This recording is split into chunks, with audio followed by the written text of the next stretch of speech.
Okay. It is natural to compare ourselves to someone else. The biggest comparison we face is how we look towards other people. As a female, I've caught myself thinking someone was prettier than me or had a better body than me. As shocking as it may sound, men deal with the same aspect.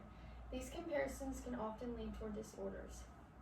One of the many disorders is an eating disorder.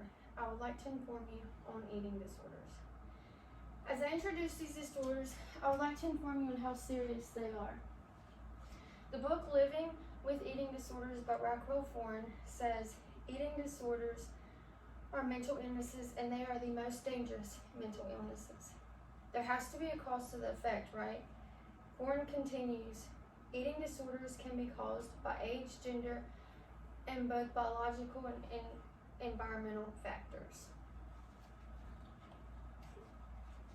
There are 3 common types of eating disorders. Anorexia is described in Colleen Shapro's book, Eating Disorders, Causes, Diagnosis, and Treatment, as refusing to maintain a body weight at or above a minimum normal weight for height and age. Anorexia involves having worry of gaining weight or being fat while being underweight. Someone that is diagnosed will weigh less than 85% of their expected weight. Bulimia is where one eats a large amount of food within a short period of time.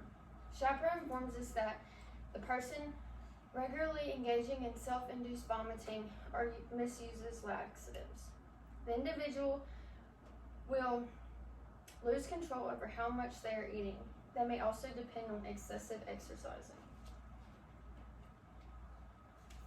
Binge eating is also known as eating a large amount within a short period of time. Although bulimia and binge eating sound the same, binge eating does not include inappropriate behavior. Shapro goes into detail and states, the binging occurs on average at least 2 days a week for 6 months. Binge eaters will often eat alone because they are ashamed of how much they are eating. Finding treatment for eating disorders is just as important as other disorders. Cognitive behavior therapy is helpful. Anna Patterson's book titled Beating Eating Disorders Step by Step, a self-help guide for recovery says, our thoughts affect our feelings, which control how we behave. These thoughts can lower one's self-esteem and have an impact on negative behaviors to control their feelings.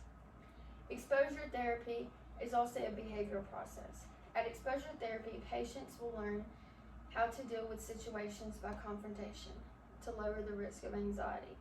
Patterson states the process of treatment is to reduce the sufferer's anxiety so that it is either manageable or goes away completely.